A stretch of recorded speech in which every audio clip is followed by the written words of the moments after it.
GMGP, good morning, good people. Y'all could have been anywhere in the world, but y'all decided to wake up with us. You're sick. You're sick in the head. There's a lot of fantasy football shows out there, but I promise y'all, they not like us.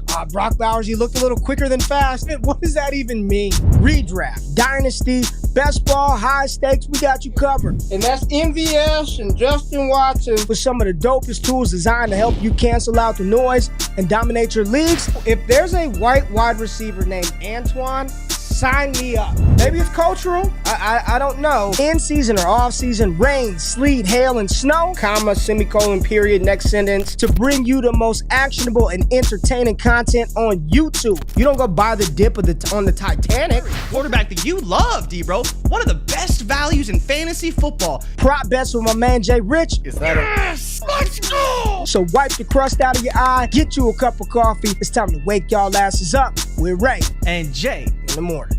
My God. How good is Dude. he? How good is he? Let's get it, GMGP. It is Friday, June 13th, 2025. We are up. We are breathing. We are here. Let's make it great. It's a great Friday. It's a feel-good Friday. It's a freaky Friday. And if you want to, you can have something up today, too. We appreciate y'all being in the building. It's Wake Up with Ray and Jay every Monday, Wednesday, Friday, and we got the people in the building. I'm feeling good, Jay. We got a baseball tournament today. Baseball tomorrow. It's baseball all the time, baby. I see Jimbo in the building. What's popping with you? KS, the scientist. What's going down with you, KS? Or rapper. GMGP to you, my friend. I see Jorge from Rhode Island in the building. We got David. What's happening with you, David? What's popping with you? GMGP to you, my friend. I am in the building myself. Kirk is here. We got Dynasty Rehab, Joe Hours, Jeff Math, Garrison, Ricardo, Cold World TDE, and my main man, my developer, Star Lee. Lee is in the building. What's happening with you? Much love from Sydney, Australia. I don't know what damn time it is. It's late out there for Lee, but he's in the building. JRich, how you doing today, man? I'm good. I'm really good, bro. We had a big album You drop, are Ray. you are excited about last night's Dude. action. You are Well, ready. okay. If you want to get into the oil, and Ray, I mean, come on. They're down 3-0. They came back. They blew it at the last second. And then Leon Draisaitl in overtime to bring them back to 2-2. Reclaim home ice advantage. The Oiler back, Ray. I thought just the Oiler maybe back. after blowing it with 12 seconds in the third period, they'd be finished. But the Oiler back, baby. The Oiler and back. McDavid's right on track to be an all-time great in the NHL. That Very NA, excited. man, Very it's a good day when you are excited about that hockey. We know you don't get that excited about football, Dude. so I'm glad to see the enthusiasm oozing from your pores about the Let me tell you, man. the Edmonton Oilers, right? It was late, and I thought the game was over. And then I'm not going to curse, the effing Florida Panthers had to score with 12 seconds left. Hey, man, Florida's wilding out, man. Florida's wilding out this week. Just this week? in all facets of life, Florida ain't effing around. I'm going to just say that. I'm just going to say that. But, Jay, I'm glad you're here. We got the people in the building. It's Friday. Minicamp is wrapping up. You talked about the NHL. We have the NBA Finals tonight. Pivotal Game 3. Indiana versus OKC. Who you got? Game 4, excuse me. Pivotal. Game 4. We got Halliburton and them up 2-1 right now. Feeling good for Indiana. Got to be feeling good. Yeah, I mean, it's funny, right? It's the same thing with the game last night with the Oilers and the Panthers. If the Panthers won, series probably over. I don't want to say it's over if Indiana wins, but yeah, up 3-1, it should be over, right? So OKC has to win this game 100%. Is this accurate? Still overrated? I mean, Ricardo, you can say that if you want, but he's the best player I've ever seen play hockey, and it's not particularly close. Like, it's what he does is ridiculous on a night-to-night basis. So, yeah, say what you want. But he is crazy good. Pacers in 6. Tyler Trout said Pacers in 6. We appreciate y'all being here today. Got a lot to talk about. Minicamp news, some player stuff.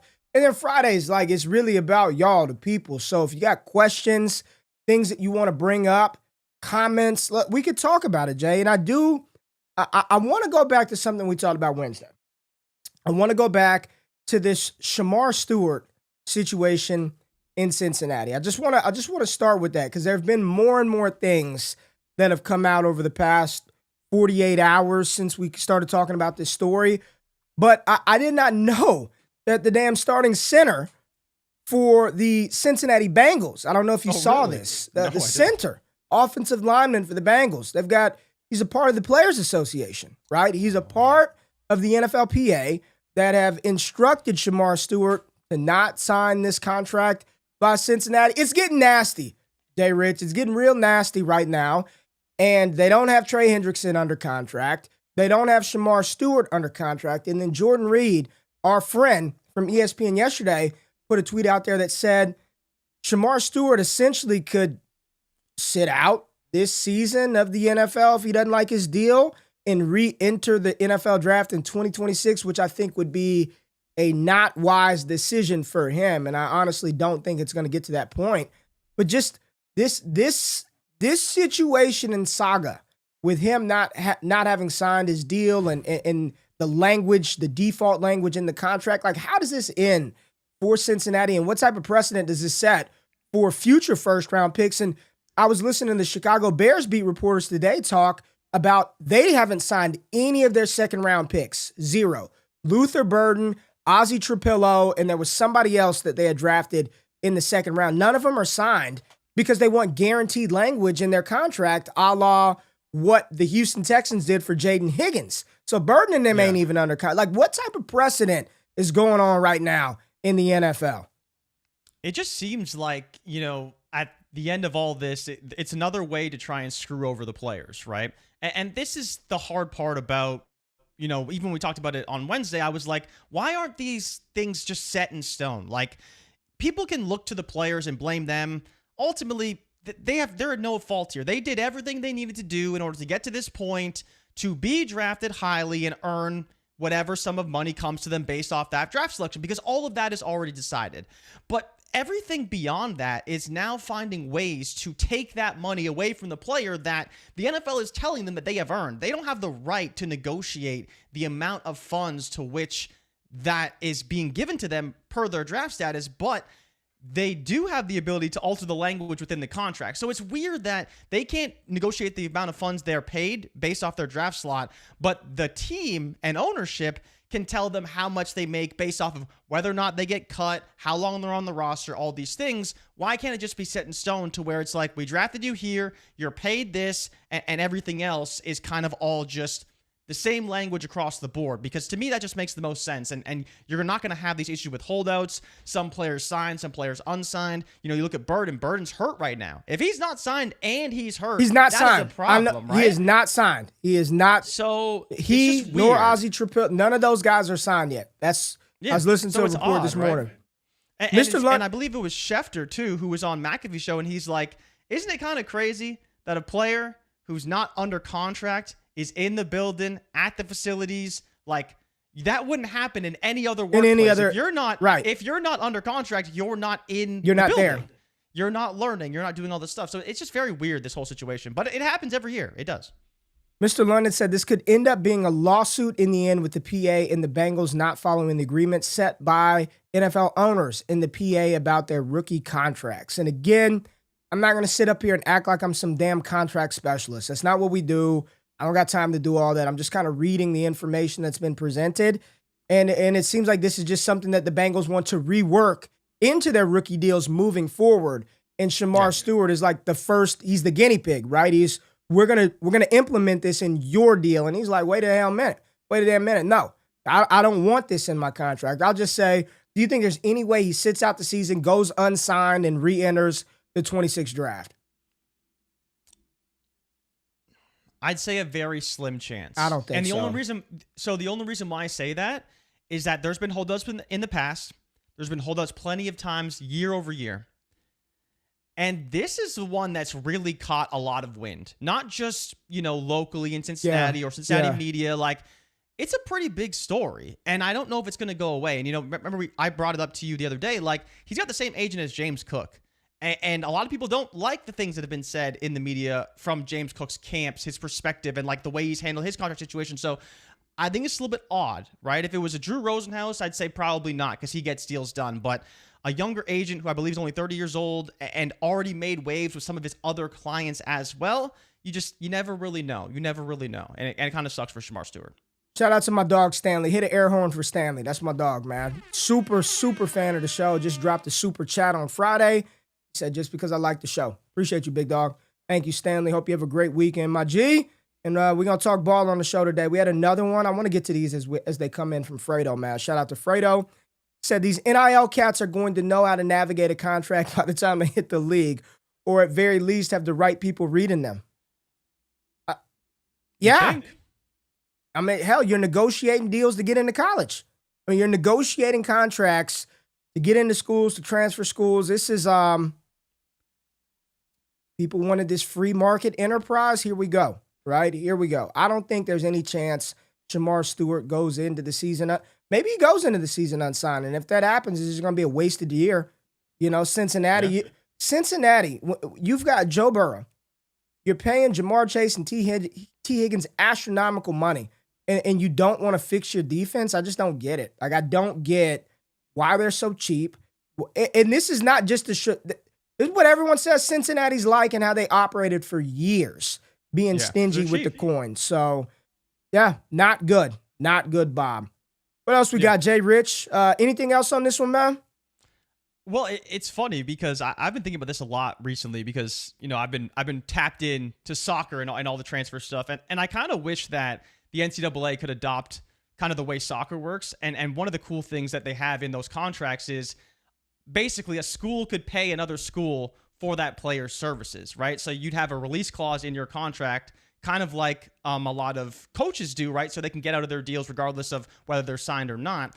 But a team could pay a certain amount for a player and then offer that player a contract on top of that. So smaller teams that are developing talent could then sell those players to bigger teams and ultimately improve their team overall. So just something I've been thinking about that was pretty funny. But yeah, this whole situation is a disaster. What do you think about Travis? Shout out to Travis, man. He said, do we know if there is, if this is in every other rookie contract for all other teams, this default language?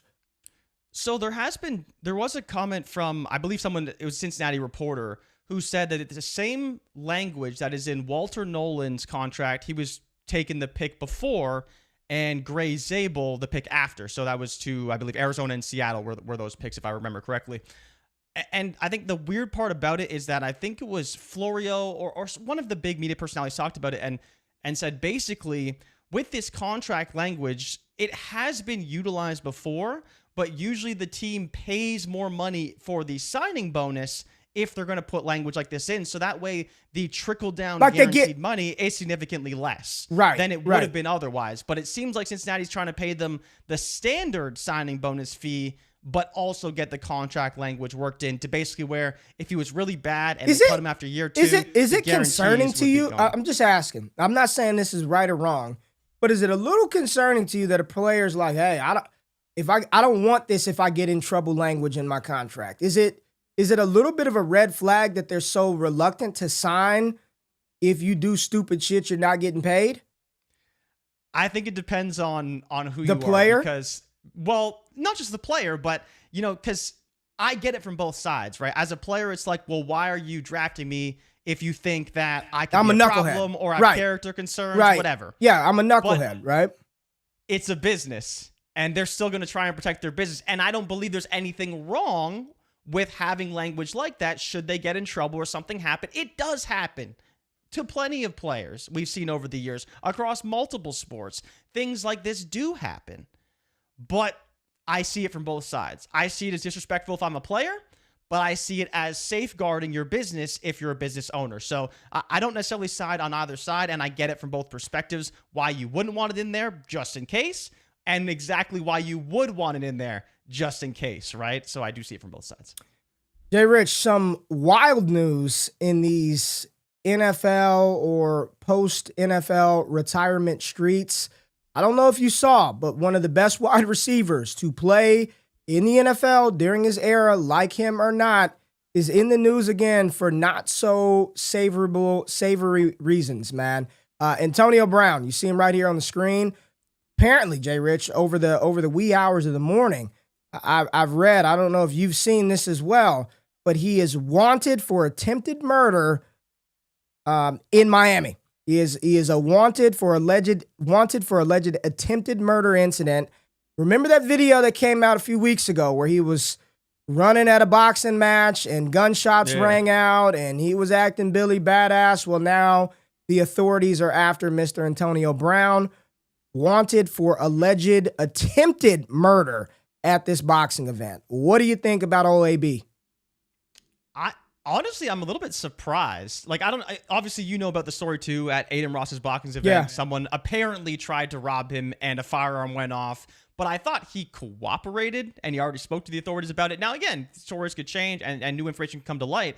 But not that I thought he was cleared, but I didn't think it would go to this extent. Like, based off of your own, I guess, knowledge of the situation and the legal side, like, do you really think a case like this even makes a lot of sense? Yeah. I guess depending on how it goes about. Right when it was happening, it was like, oh yeah, it's only a matter of time before they get all the facts together and they bring a charge for it. And well, I didn't know it was going to be that, but a charge. Absolutely, you can't discharge a goddamn firearm in public. No. Like, I don't know why he thought he was going to get away with that. They had him on camera with the firearm, so I'm not going to get into the legalese of it, but not good for Antonio Brown, who, Jay, he should be a first ballot Hall of Famer. I mean, this is, if you're talking about the top receivers to ever play, find me a wide receiver outside of Jerry Rice in NFL history who had the 6-year run that Antonio Brown did from 2013 to 2018. I mean, absolutely dominant. Multiple Super Bowls he's won. In stints, the best receiver to play during his era, and he is tainting his candidacy. He ain't getting in, man. You don't think I think he'll get in eventually, but he ain't getting in eventually. Well, if he goes to jail for attempted murder, probably not. But if he somehow gets out of this one, on the merit, again, that 6-year run outside of Rice, I don't know who's had a better 6 year. He's been incredible. On the field. He off the had field, a he's bigger the peak than Calvin Johnson did, but on the field he was ridiculous. On the field, he was ridiculous, man. I don't know what the criteria is for Hall of Fame, how much. I feel like they do take off the field stuff into consideration because I'm almost positive T.O. did not get in first ballot and he was pissed about it. Because people don't like him. Yeah, people don't like him. There's no way AB gets in first ballot. Like, no way. No. No way. But has he done enough to get in no matter what is the question, right? Because with his reputation and everything that's happened, maybe not. And I think that's the part that we have to weigh is like his peak was so good. People are saying, have we forgotten about Megatron? No, Alex, and you got a Detroit Lions thumbnail, so I think there's a little bias here. Calvin Johnson's peak, his 6-year run does not rival AB's. It was great. But it wasn't AB. Like, AB's 6-year run is almost unrivaled. I mean, it's Jerry Rice. Calvin already in the Hall of Fame. It's crazy how long ago he retired. Well, yeah, I mean, 10 years ago, Calvin Johnson last played. But yeah, Antonio Brown in the news again, not good. Let's go to some positive news, JRich. Some positive news from a wide receiver who played on the same team that Antonio Brown played for at one point in time. That was not intended, but it just so happened to work out like that on the show. But we got big Mike Evans, JRich. Mike Evans is out here pumping up this wide receiver room in Tampa Bay, and in particular, this rookie wide receiver, Emeka Egbuka, who Mike Evans says looks like a damn running back, but catches the ball and moves like Chris Johnson. In quotes, Mike Evans said he believes this is the best wide receiver room that he's been a part of in his career, and that Emeka Egbuka and Tez Johnson are already polished route runners and technicians. What are your thoughts about the hype from future Hall of Famer Mike Evans to this young Tampa Bay wide receiver core? I think it makes a lot of sense. You know, we talked about how this may be one of the most crowded wide receiver rooms we've seen in a while, right? Like, this is a very, very talented wide receiver room. I think it rivals, you know, some of the very old Steelers teams that had Antonio Brown and Mike Wallace, and Emmanuel Sanders, right? Like, where all these guys can produce and had great careers at their times in the NFL. Like, Evans and Godwin as starters is already really good, but you throw in Ibuka, you throw in Tez if he makes an impact. Jalen McMillan was great last season. I think they have some work to go to get to some of those really, really talented ones we've seen over the years, but man, this is definitely shaping up to what could be a ridiculous wide receiver core and setting up for another big season from Baker Mayfield. It just depends on Ibuka, right? If Ibuka hits and you got Godwin, Ibuka, and Evans on one team, oh my God, they are going to be so difficult to stop. Yeah, man. And you see Lee right here. Stiley said the sentiment is way up for Ibuka. This is something that, Jay, I've been talking about a lot. You know, what drives fantasy value? What drives how people react? It's all sentiment, right? Like in life, like a lot of different sectors, man, like people's feelings and thoughts about something, both positive and negative. I think that's the true driver of fantasy. I don't believe we're going to find a new way to capture and measure that. I promise you, we are working on something very dope that includes like real-time sentiment and how people feel about these players, what people are saying, what people are writing, what people are tweeting about, the moves that people are making. Sentiment is the way. It drives the market. It drives, and especially in fantasy football, my God, all it takes is freaking some guy named Matt Harmon to talk about Rome Odunze on a podcast, and people love it, right? It's sentiment. It's what drives it. And speaking of Matt Harmon talking about Rome Odunze, if you did not get a chance to check it out, me and Matt Harmon, we had a show. We did a show together. Who will be this year's JSN? So make sure you check that out over on the Yahoo Fantasy YouTube channel, Yahoo Fantasy Podcast, myself, and the wide receiver GOAT, Matt Harmon, man. We got the link up, talk a little Trinity, talk a little route running, reception, perception. Good dude, man. Matt Harmon is the man, so make sure you pull up and check that out. And also was on Underdog talking about more Rome Odunze. JRich, I mean, I was just making my rounds this past week across these platforms. So if you did not check out the 5 players I cannot stop drafting in Underdog Fantasy for this 25 season, pull up Josh and Hayden's channel. Me, Josh, Hayden had a good time talking about these 3 players and a couple of more guys that we may discuss on the show, JRich. It's been a busy little week for old GQ, man. Been a busy week for old GQ. JRich, what have you done this week? Helped my brother buy a house, so, pretty busy for me too. But yeah, no, I'm glad to see you got Rashid Shaheed on that list because finally, after, what has it been, 3 years, 4 years of the disrespect? When I was talking about Rashid Shaheed, I was like, I know JRich is watching this, rolling his damn eyes. I know he's rolling his damn eyes. This freaking Ray. And we loved him too. I mean, Josh and Hayden loved him. Love us some Rashid Shaheed. All right, Jay, I want to talk about, listen, I'm skipping in the show sheet, okay? I'm bouncing around the show sheet because I try to tell people, and am I lying, Jay? Keep me straight. If I'm telling a lie, call me out. About a month and a half ago, I said, man, this is the rookie wide receiver that I want.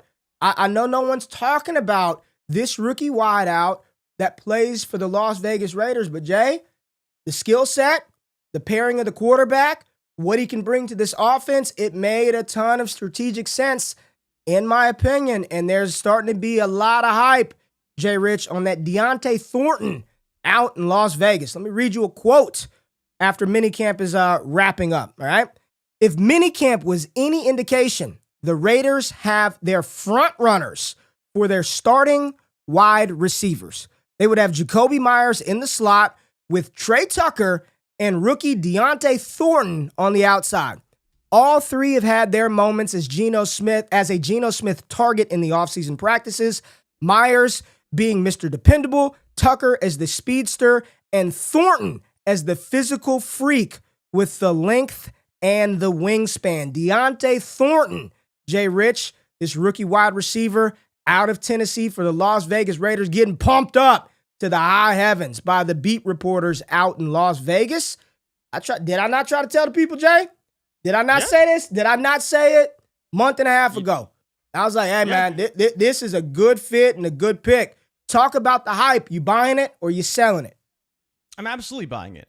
Absolutely 100% buying it. And this is the same reason why when we did the late round targets that could make an impact in the NFL year 1, Deontay Thornton made that list. And it's literally as simple as saying, you look at what Deontay Thornton did. Blew up the combine. Relatively unknown otherwise. Didn't produce that much at Tennessee. But you look at the profile and you say, man, you know, this guy kind of reminds me of a little bit in kind of the way that he could win in the NFL. Who's that? Probably a little bit like DK Metcalf. Probably a little bit like what Geno Smith had in his previous 2 seasons in Seattle. And no, he's not going to be the same level of player DK Metcalf is right away. Right. But the development path to have a coach like Pete Carroll, who drafted DK Metcalf, who developed DK Metcalf with Russell Wilson, and then obviously in the further coaching staff with Geno Smith, like, it just makes a lot of sense. And it sounds crazy because they're 2 different players. They're not in any way the same, but you're just taking a player that's a physical freak and turning him into a competent wide receiver. And that's exactly what Carroll did with DK Metcalf. And so now you're in a situation where it's like, okay, we knew Trey Tucker's probably on the field. We know it's going to be a lot of Myers and a lot of Brock Bowers. But if Thornton can be that other outside wide receiver over Jack Betch, then yeah, he's going to have a ton of value and he's going to do great things for this offense because we know that Geno Smith loves to air it out. So I think this makes a lot of sense from what they like to do, Pete Carroll's past history utilizing players, and just how this team is all going to come together because we know they're going to run the ball. But if Thornton's going to be one of those pass catchers, he'll probably be great this season. Check this out, Jay. I'm just a messenger of the information, right? Just a messenger, JRich. There's a tweet that dropped. 3 players in NFL history, 6'5" and run a 4.3. Calvin Johnson, Randy Moss, Deontay Thornton Jr. Do with that information what you will, JRich. I didn't fact check this. But that's it's on X, so it's got to be right? true. I'm Johnson, pretty sure that's because it's 6'5". Moss, If it's 6'4", it ain't looking so good. The whole time you were talking, I'm just looking for that tweet. I'm doing everything in my. I'm excited for him.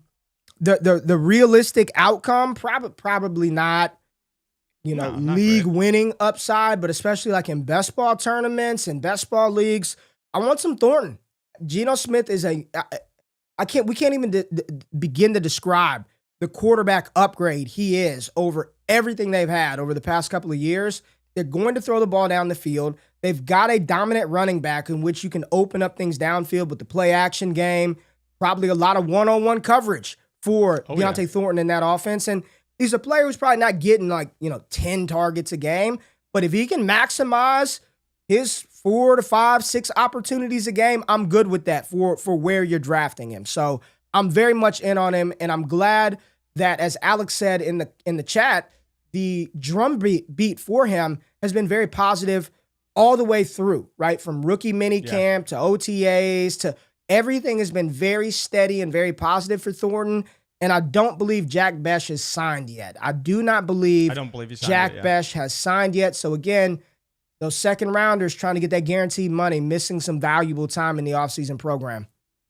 Yeah, no, absolutely. And I think it's funny because even looking back to DK Metcalf's rookie season, now he did have 100 targets, so wouldn't expect Thornton to get that, but 58 receptions, 900 yards, 15.5 per reception, 7 touchdowns. I think you're looking at probably a situational player who could be utilized in the red zone because he's so big. 5-6 touchdowns would be good for him.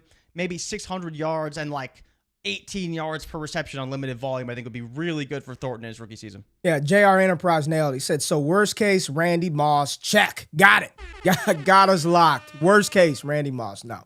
But excited for the rookie Deontay Thornton. We got some more interesting minicamp nuggets as, again, this starts to wrap up.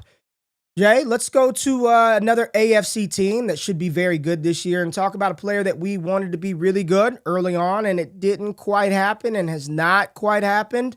But he's going to be on the field, and he's the starting tight end with the reigning NFL MVP, and we are talking about Dalton Kincaid, who was a standout performer yesterday in practice, several impressive catches, and has looked particularly good throughout the offseason training program. Jay, Dalton Kincaid is a player that a lot of people had high hopes for, hadn't quite materialized in the way that we thought.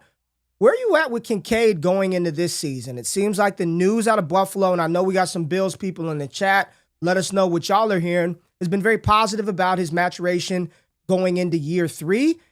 Probably not Josh Allen's Travis Kelce, as a lot of people like to say when he was drafted. But where are you at with Dalton Kincaid in 2025? Because I kind of feel like because he did not ascend to that elite level, he's a little bit undervalued because he is Josh Allen's starting tight end. So where are you at with Kincaid going into 25? I think I don't want to buy into any hype we're getting from Kincaid this season. Okay. I just feel like we've been burned too many times with Kincaid. And You're out on Kincaid. You are out on Kincaid. I mean, kind of. The only real thing that you can look to say, okay, Kincaid had a decent season last year is he was second on the team in targets with 75. But if Keon Coleman is healthy and improved, and I believe bulked up coming into this training camp, like, he'll probably see more targets than he saw last year. And he did miss some time as well, and he was the third targeted receiver with 57. Matt Collins got 50. Obviously, he's not on the team anymore. But Kincaid had 75 targets, only caught 44 of those, 10.2 reception for 2 touchdowns versus Knox, who had 33 targets, caught 22, 311 yards, 14.1 per reception with 1 touchdown.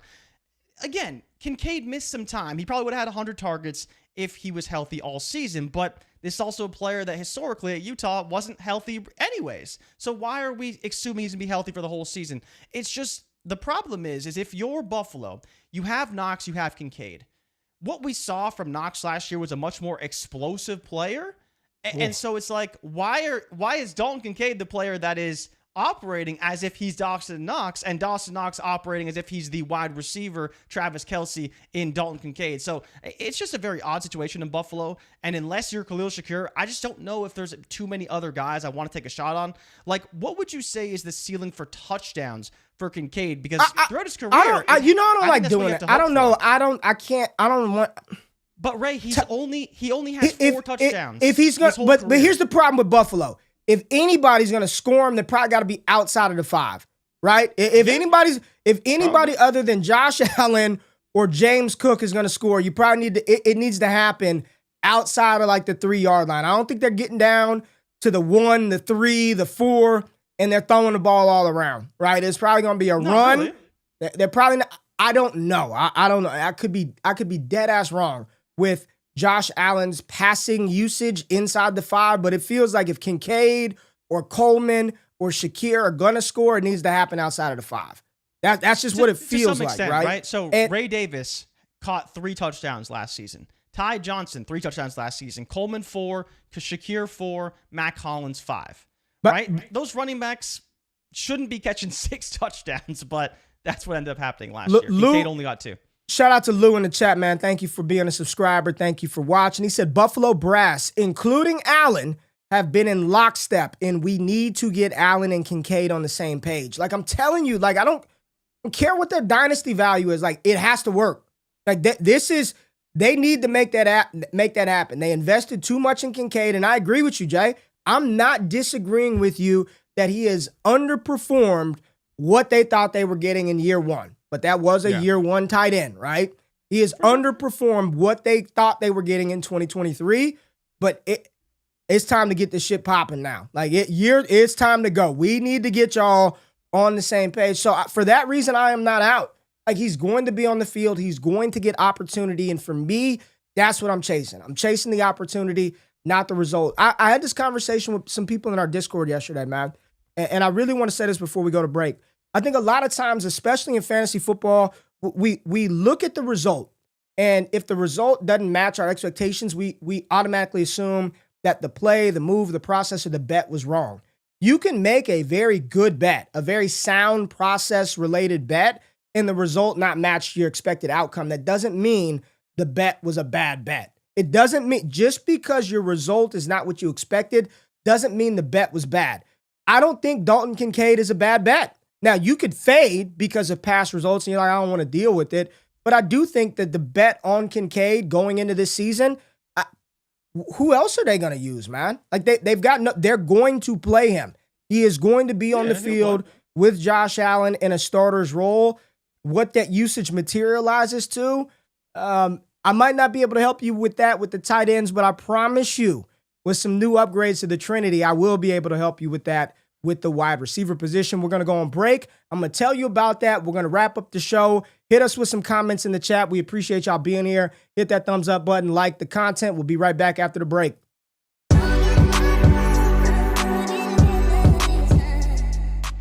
Welcome in, everybody, for another stream over here on Bleacher Report, NFL Daily. You can find JRich and I every single week here on this app. The moment I say it, they'll say, oh, yuck.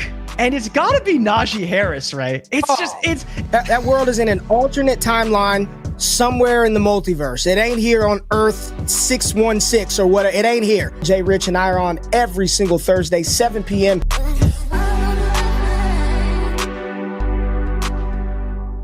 Appreciate y'all being here. Welcome back. This is Wake Up with Ray and Jay every Monday, Wednesday, Friday here on the channel. Hit that thumbs up button. Like the stream if you're in the building. Love the comments, man. The people are having fun today. JRich, we got one that they say you need to put this on a shirt. They say the problem is put it on a shirt. That is a JRich quote if I've ever heard one. That is his saying. The problem is, Ray. Yes, we got to get that on a shirt. And my man Moggs, Moggs is normally on my side, and he is riding with you today. Dalton hits, JRich. He is. Who would you rather have, Ray? Dalton Kincaid or Kyle Pitts? Dalton Kincaid. Okay. I'd rather have Kincaid than Pitts. Yeah. I like Pitts better as a prospect, but I just trust. Well, I don't trust much of anything, but you have finally, after 3 years of water torture, you have finally worn me down on Kyle Pitts. I don't have much leg to stand on with Kyle Pitts, Jay. But I did want to quickly bring up a lot of people on here that watch this show, that subscribe to this channel. Y'all trust the Trinity. Y'all use it. You follow the dots. You know how it tracks the usage. Well, we have made some significant upgrades to the Trinity tracker. So if you are subscribed to the DD Fantasy Football website, you now have a range of outcome tab in which you can plug in your player, filter by which week ranges you want to look at, and based on how they were used on their team during that time period, it will give you a historical look going back 5 years, because that's as far back as the data as we have. But going back 5 years, you can see other players who were used in similar fashion, target share, first downs per route run, yards per route run, and what the top 10, bottom 10, and median percentile range of outcome is for that player for that desired time frame. So I'm going to just show you real quick, pull it up. You got to trust the Trinity. Let me get it up here on the screen real quick, JRich. Boom. So we've got, who's this? Xavier Worthy up on the screen. So right now you go to the website, boom, you punch in Xavier Worthy, you see his Trinity score. Well, let's just redo the whole thing. So go right here, range of outcomes. You type in Xavier Worthy on the page. If I can spell IV, how do you spell Xavier? Lord have mercy. Xavier. I'm over here struggling, man. Over here struggling. You run the historical usage range of outcomes, and boom, it pulls up from weeks 1 through 17 based on how X was used. 4.7 Trinity score. We adjust that to a 5.26. He was getting us about 11 points per game. And on the high end range, you're talking about 13 points per game if you filter. But you know what, Jay? I like looking at how players do at the end of the season, baby. I want to see how, when things were cooking, how did Xavier Worthy looks? And this feels a lot better. JRich, remember, Trinity is predictive at about a 72 to 76% clip year over year. So if you think, hey, this is the X that we're getting here in 2025, the guy that balled out at the end of his rookie season, weeks 13 through 17, you got some nice high-end ranges of outcome for old Xavier Worthy. So you can do this for all of the receiver positions all across the board. JRich, and I'll tell you, man. Can you do Kincaid for me? No tight ends. No tight ends. No tight ends. But we'll put that Traylon in there. Let's see what that Traylon. Oh, God. Yeah. Low hope. So you know it ain't broken. For Traylon, yeah, it ain't broke. The tool works. So trust the Trinity. Play with the ranges of outcome tool on the site. And again, it's a usage tracker that correlates to fantasy points. So it's usage that it's comparing to and giving you the ranges of wide receivers from that time frame, some fantasy numbers to it. So really cool feature. Doesn't cost you anything extra. If you're sub to the site, you can use it. It's $9 a month for the website, and there's probably like 20,000 different DD codes where you can get it for half off. So it's $4 a month to get over there on the website and play with that. So check it out. Shout out to Lee. Shout out to our developers who made this possible. A lot of other good shit coming over the next 7 days for the website. So I highly encourage you to get in the community, get on the website, check that out. JRich, more football stuff though. More football stuff. Let's go to Kansas City. Okay. Let's go to Kansas City. A lot of people are excited about those Chiefs this year, and we were talking about Xavier Worthy, and it's actually a good segue because there is some hype and enthusiasm for rookie running back Rashard Smith out of SMU. JRich, Brashard Smith joins a crowded backfield, but apparently had a good day yesterday. And here's the quote. Brashard Smith is going to need more plays like the ones reporters described from the 7-on-7 team drills on Thursday, hauling in a deep pass on the sideline delivered by starting quarterback Patrick Mahomes. Number 15 put enough air on the ball for Smith to run underneath on a wheel route and haul it in for a monster gain. On the other hand, JRich, nobody is talking about this Kansas City running back. Elijah Mitchell has made multiple plays during OTA practices and received targets out of the backfield. Both players fill a similar bucket on the offensive side of the ball as a bit of a receiving back. If their roles truly are a bit redundant, it would come down to keeping one or the other in 2025. So it looks like it's going to be a battle between Elijah Mitchell and Brashard Smith during training camp for the number 3 role in Kansas City. So it feels like, Jay, I'm just going to tell you, I'm in these underdog streets. People are just drafting the shit out of Brashard Smith. You know who they don't take? You know who they want no part of? Well, damn sure not Elijah Mitchell, but a player that's projected to probably get a lot more work than Kareem Hunt. Nobody wants Kareem Hunt. See? You put your... Listen, if I haven't been right about anything this offseason, this profuse love to pump up these rookies over the veteran, like, it's just not going to play out. Smith is competing for the number 3 role with Elijah Mitchell. The top 2 running backs for Kansas City are going to be Kareem Hunt and Isaiah Pacheco. It is what it is. You don't have to like it. You can think Kareem Hunt stinks. You can think Isaiah Pacheco's not that good. I will bet you any amount of money, them the 2 that's on the field, right? Where are you at with Brashard Smith versus Kareem Hunt versus Elijah Mitchell? I mean, it's kind of expected, right, for a 7th rounder to be competing for a practice squad / maybe 3rd spot. Now, again, I think Brashard Smith can win that potential RB3 job because, let's be honest, Elijah Mitchell's is hurt more times than he's not hurt. And so even if he looks good in camp, plenty of things can happen to where there's no reason to keep him on the team, and Brashard Smith could be the player they prefer depending on who looks better. Now, it's tough because people like Pacheco, right, which is fine. I like Pacheco too. But we are expecting an RBBC in Kansas City this year. And it's kind of like, what does that split look like? Hunt last year, 200 carries, 728 yards, 7 touchdowns. Now, Pacheco was out for a large majority of the time that he was starting running back at Kansas City. And now you have Pacheco coming back, hopefully fully healthy. But how do you want to attack that backfield? Like, are you really drafting Kareem Hunt hoping he can be a 700-yard guy again? You think so? I mean... At the point you're drafting Kareem Hunt, like, realistically, you're not depending on him to probably do much, right? So what I'm factoring in is towards the end of the season, he's going to be out there. Like, just like he's been, the veteran's going to be on the field, man. Bit because of this? Like, you said doesn't seem to have this job nailed right now. Yeah, I think it's more of a tandem, Jay. I do not believe this is Isaiah Pacheco's job and Kareem Hunt's the backup. It definitely feels like a 1-2 punch. And would you be shocked if they roll out there week 1 and the first running back on the field is Hunt and then they're bringing in Pacheco with Hunt? Like, it would.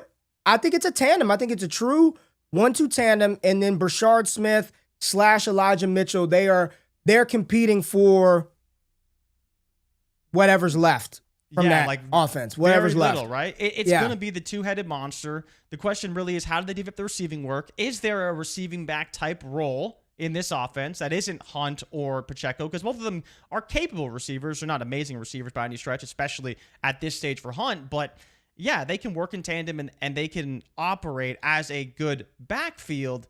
But it's still, I think, if anything, it makes me want to fade Pacheco a little bit more because I think the scary part is do you think that Hunt can take the goal line work from Pacheco? Because he's kind of been so-so with the goal line throughout his career. And Hunt was actually pretty decent last year. I want to say I feel like yes, but I'm just making shit up if I'm telling you. I know, when they get to the goal line, they're bringing in this guy. I feel like Hunt and Pacheco both play down there. Like, they're both down there at the goal line. Pacheco's really good at the goal line. Kareem Hunt can do a lot down there. I'd pump the brakes on the 170-pound wide receiver running back right away. I like Brashard Smith a lot. I liked him at the Senior Bowl. I hated the fact that he got drafted in round 7. Yeah. I think he'll have a small role, but I'm not expecting a ton this year, man. I'm not expecting a ton this year from Brashard Smith, Jay. Yeah. As a returner, probably is his value. Both of them, him and Elijah Mitchell. Yeah. Listen, I saw this name in the chat, and if the quote from Jim Harbaugh wasn't 3 minutes, I would run the whole segment. But Jim Harbaugh talked way too long about rookie tight end Oronde Gadsden II, the big tight end out of Syracuse. Jay, if I were going to just take a flyer on any of the tight ends from 20, and there were a lot of damn good ones, right? Screw Warren and Loveland at the top. I mean, you've got Gadsden, you've got Terrence Ferguson, you've got some Harold Fannin, you've got Elijah Arroyo, Mason Taylor, all in great spots. Oronde Gadsden in LA. This is one where if I wanted to take that dart throw on, you look up at the end of the year and you're like, holy shit, this is an option, a legitimate option in this offense from a receiving standpoint. It'd be this player. It'd be Gadsden, who Jim Harbaugh is pumping up. The beat reporters are saying has been balling out in OTAs through minicamp, moves like a receiver, fast, wingspan, Darren Waller-esque, if I can throw it out there. Talk about Oronde Gadsden in this tight end room that you've got Big Will Dissly, you got Big Montana there, right? And he's solid. He can block. He can catch the ball. You've got Conklin, who's I think is an underrated tight end in the NFL. I think Tyler Conklin too. Think Conklin is an underrated. So I'm not, again, we're pumping the brakes. But if there were a tight end to kind of what we like to do on this channel, Jay, is towards the end of the season, even if Gadsden isn't balling out, but we get to the end of the season, you start seeing those flashes, that's when I buy it. That's when you see, okay, that's going to be next year's Trey McBride. That's going to be Jake Ferg. That's going to be Dalton Schultz.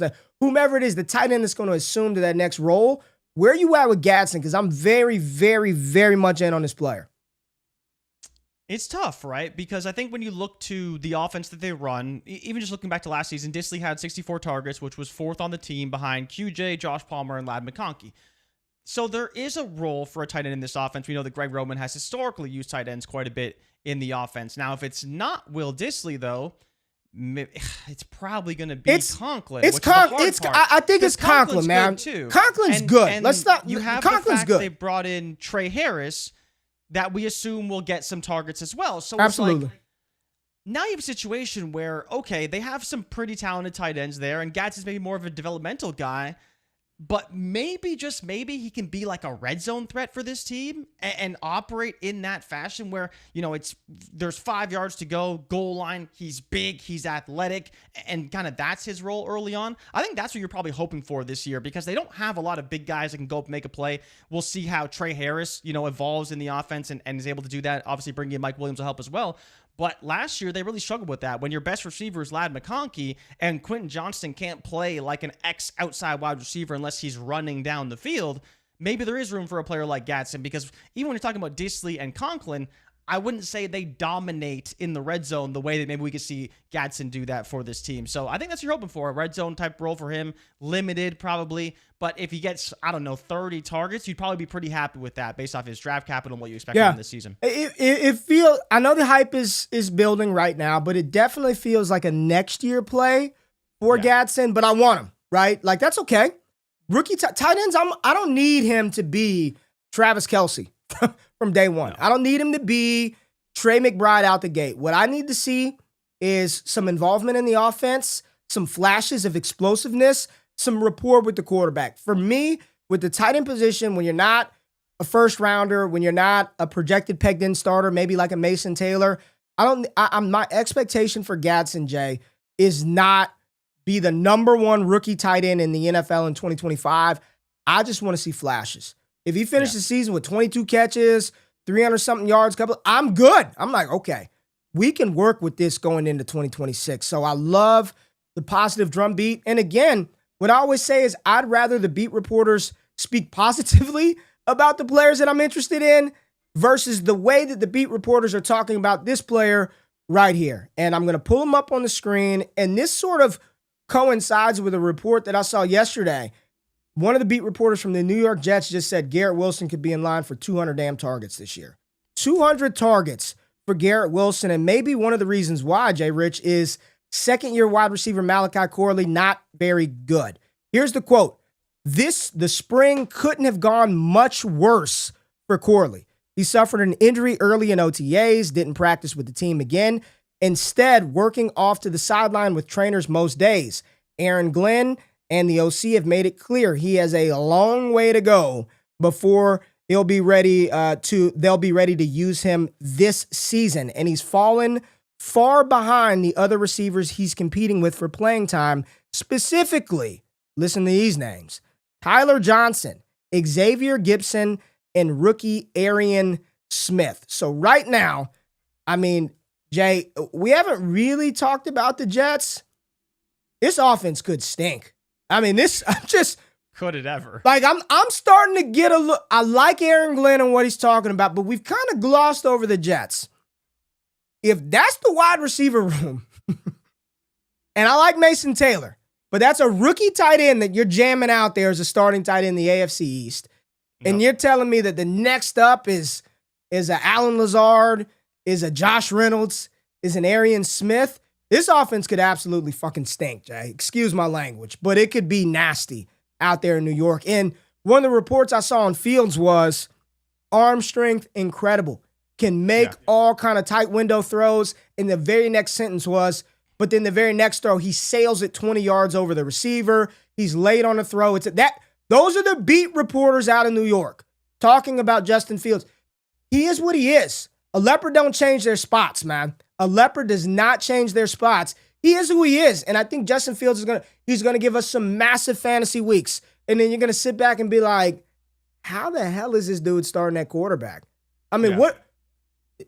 Just talking about this Jets offense. Corley, not good. Garrett Wilson, the only thing that's there. People are nervous about Breece Hall. Like, is this one of those situations that we're just not really giving a lot of attention to, that you're just like, oh, it's got to be good because it's Fields, it's new, it's not Aaron Rodgers, but this could be downright dreadful in 25. Yeah, I mean, whenever a defensive-minded coach gets an opportunity, I'm always a little bit concerned, right? Because especially when you're talking about the fantasy side of things, like, if the head honcho who's calling the shots is more worried about the defense, and granted, their defense is going to probably be pretty damn good this year, and he should be worried solid about it. Should be good.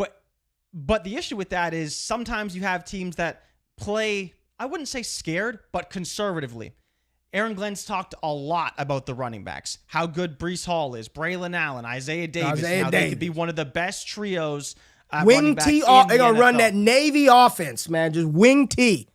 Right? So you already have Justin Fields going to run the ball a lot. So you got 4 players that seemingly will run the ball quite a bit for the Jets. And Aaron Glenn is also very happy to do that because it helps his defense. It makes the game go by faster. They're not going to be getting into shootouts, and that's going to hurt the overall fantasy production that you may get out of this offense. Now, I think the biggest X factor here, Ray, is how much does Armand Membu improve this offensive line? Because if he's good, and they have Fashanu on the other side, and he's pretty good, as long as the interior can hold up for Fields, maybe there's enough time for them to have a competent passing attack, but I'm kind of with you. I mean, we're looking at a situation where it's Garrett Wilson, it's Josh Reynolds, Allen Lazard, if he's still there, Tyler Johnson, Arian Smith, and Xavier Gibson. Like, these are not good receivers, and those are your top 6. Like, you don't even got anything really. And I like Reynolds. I think Reynolds could make an impact for this team and be a decent wide receiver too that nobody's talking about. Because if all the coverage goes to Wilson,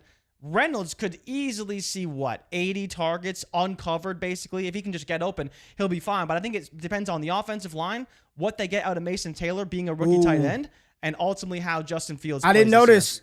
Pistol Pete, shout out Pistol Pete. Vegas has the Jets as the 3rd worst win total. This team could implode. Yeah. I mean, Ray, you look to, like, how much different are the Jets and the Giants this year? We're talking about 2 teams playing in New York, big market, should have good defenses, but offensively, we're just not expecting a whole lot. I mean, like, let's be honest. If I had to, whose offense is better? Right now, in New York, I think whose offense right now is better? The Giants. I think we think the answer is the Giants. But if you give the Giants Breece Hall and you give the Jets Tyrone Tracy, like, I don't think it's, you have a talented you have 2 talented playmakers. I think it's the Giants, man. I think right now, let's do a would you rather New York edition. Wide receiver. Would you rather Malik Neighbors or Garrett Wilson? Okay, so can I just rephrase answer the question? answer the question. Malik Neighbors or Garrett Wilson? I would rather Malik Neighbors. Okay. But it doesn't mean that there's that wide of a gap. I'm just working down. Right? Which quarterback would you rather have, Fields or Wilson? Here's the thing. It's going to be Fields all year in New York. Would you rather have Fields or your choice of Wilson, Dart, and Winston?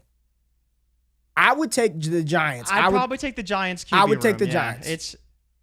What RB room are you taking? The Jets or the Giants? The Jets. Okay, you're taking the Jets RB room. Probably taking the Jets O-line, right? Yes, definitely. Theo Johnson versus Mason Taylor. Wash. Doesn't matter. Negligible. Theo, he's been out there. At least he played, right? Yeah. Offensive mind. Offensive coordinator. Dayball by a mile. But who do you think's gonna have the better defense? Dude, I saw a clip. I saw a clip of the Giants D-line. Oh yeah. You had Burns and Lawrence on one side, and then you had Thibodeau and Abdul Carter, and it just and I know it's OTAs, I know it's not pads, but they're twisting and stunting, and they collapsed the interior of that line. I was like, oh shit.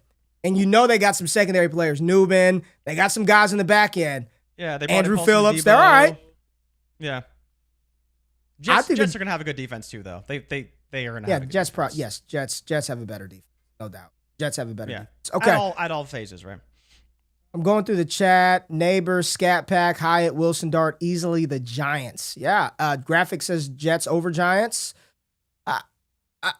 I think I like Aaron Glenn, but I'm starting to be. I'm with you a little bit. Like, I want to see how this offense looks. Like, I'm not worried about the Jets defense.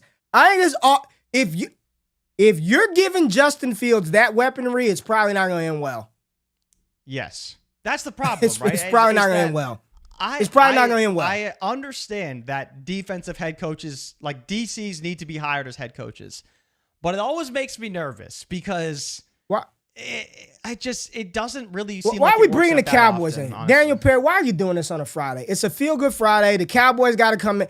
Giants defense going to get the Cowboys nightmares. Why are we bringing up Dallas? Why we got to talk about the Cowboys? Why we got to bring them up, Jay? Well, because Devontae Turpin's playing in the backfield, right? Didn't you see that?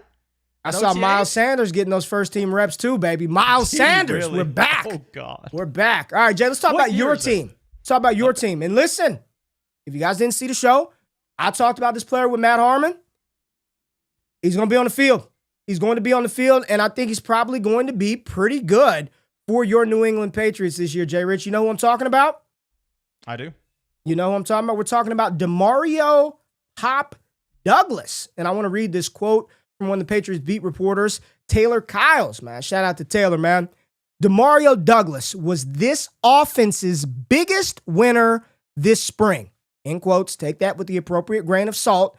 Josh McDaniels knows how to use slot receivers in the red zone, and Pop was carrying that torch throughout practices. DeMario Douglas, JRich, everybody seems to think he's not going to play. Kyle Williams is the team's wide receiver one. No way Pop Douglas is going to be on the field over third-round pick Kyle Williams. Right, Jay? Well, they can play different roles, right? Pop Douglas in the slot, Kyle Williams outside, Stephon Diggs on the other side. They can all be on the field at the same time. The problem for me, Ray, with Pop Douglas is I just don't think he's that good, right? Like, he's fine. You know, everyone thought that maybe he could break out because he had 80 targets his first year, 87 last year, and last year was a disaster.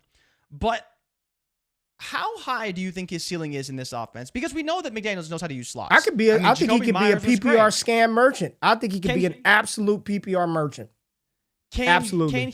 Can he become Jacoby Myers, do you think? I think that's what you're hoping for from Pop Douglas is can he become the next Jacoby Myers? Because Myers is great and he knows his role, he plays it very well, and you're hoping Pop Douglas in his third year can develop into that Jacoby Myers. But what would your chances, do you say, of that happening? I just don't know if he's that good. I don't know if he's as good as Myers personally. Like why? Like why though?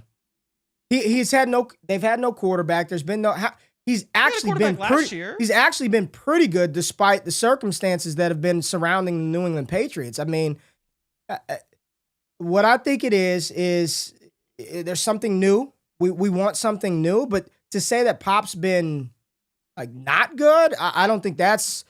If you don't think I think he's been fine given the situation that he's been in. I think he's actually been pretty good. But now you're projecting. Up, now right? you're projecting. Yeah, and I would project that he be one of the leading target getters for the New England Patriots in 2025. Not Kyle Williams. It's going to be Diggs. It's going to be Douglas. I know people don't like these names. You know who else is going to be on the field? Kayshon Boutte. You know who else is going to be on the field? Mac Hollins. Kyle Williams will also be on the field. Like, it's the bigger issue is you got a second-year quarterback who's going to run around, and he's going to run the ball 75 times himself this season alone. And you got RBs are going to work. The running backs are going to get a lot of work. Like, Pop Douglas is going to be the slot receiver for the New England Patriots, Jay. I am. You cannot be convinced. All targets, right? Anybody that says they're not convinced, there's no logical football reason outside of I just want somebody else there. Like, there's nothing football related to say he's not going to be out there. I'm not convinced on him. I don't really like him. I don't think he's that good. Well, give me a reason why he's not going to be on the field. Right? Kendrick Bourne is still there. Like, your personal preference on how good you think, or me, right? I'm not just saying you. Like, I'm not saying you. We think the player is irrelevant. If the team is using him and putting him out there and throwing him the ball, Jay, that's all that matters, man. Whether you want to buy into that opportunity or not, that's what we're chasing. We're not chasing which profile we like better, which dude runs the best routes that we think. How much opportunity can we project week to week for this player, and do you want to buy into that, right? Do you want to buy into that? Somebody asked the Trinity. Let me go look. And so I think with that, Ray, that this is where I struggle with Douglas.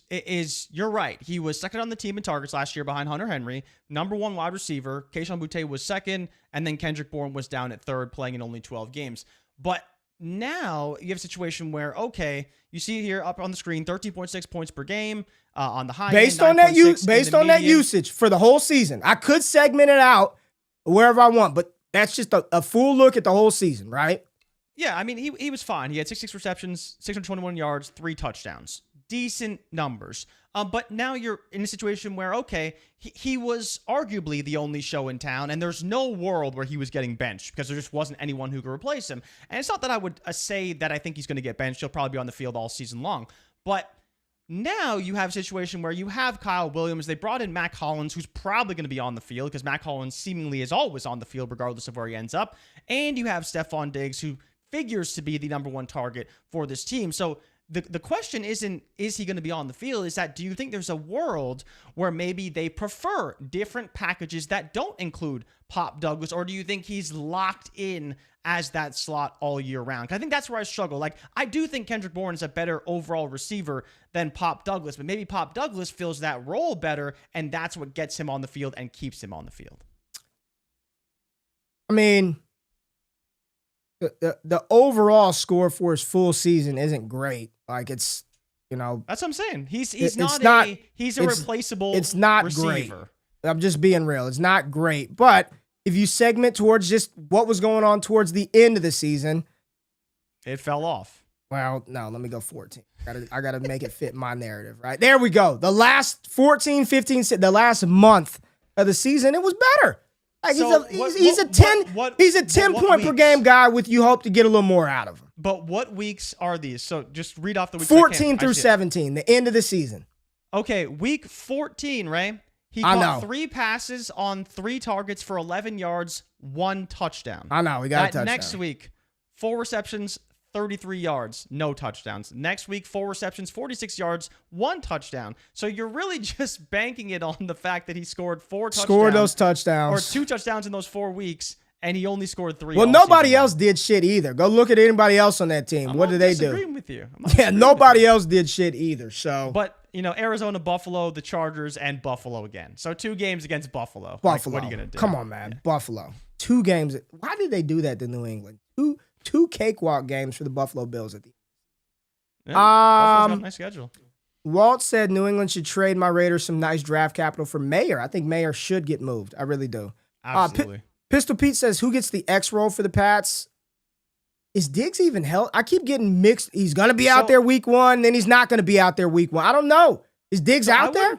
I wouldn't be shocked if it was Mac Hollins. I honestly wouldn't. Like, again, it's not.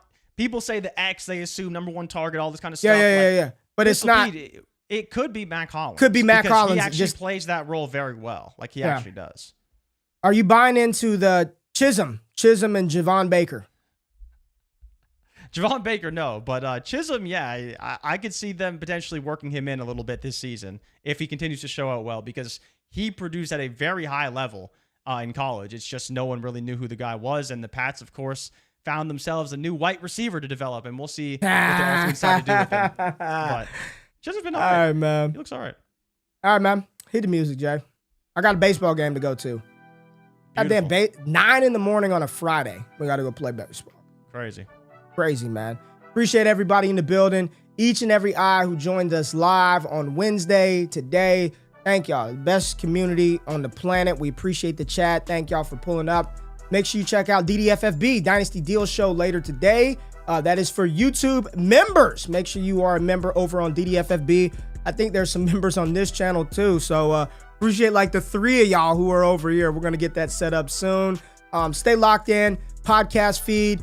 We got Wake Up on Monday. Jay, anything I'm leaving out that the people need to know about? We did Bleacher Report yesterday. Check that out. Yep. Make sure that's in the playlist, Jay, so they can check out most likely head coaches to be fired here in 2025. We did that on BR. Anything you want to say before we get out of here? No, I hope everyone has a good weekend. Good luck at the baseball tournaments, Ray, and let's have a week. I think the Bengals are moving to San Antonio. That's a super chat from Stanley. And then we have one more here from David. Always real with the content. Keep doing you. Appreciate you, D-Dub. Thank you to each and every person on the stream. Make sure y'all wake y'all asses up with me and Jay on Monday. Have a great weekend. Be safe. No Antonio Brown stuff in these streets, man. We out. Peace.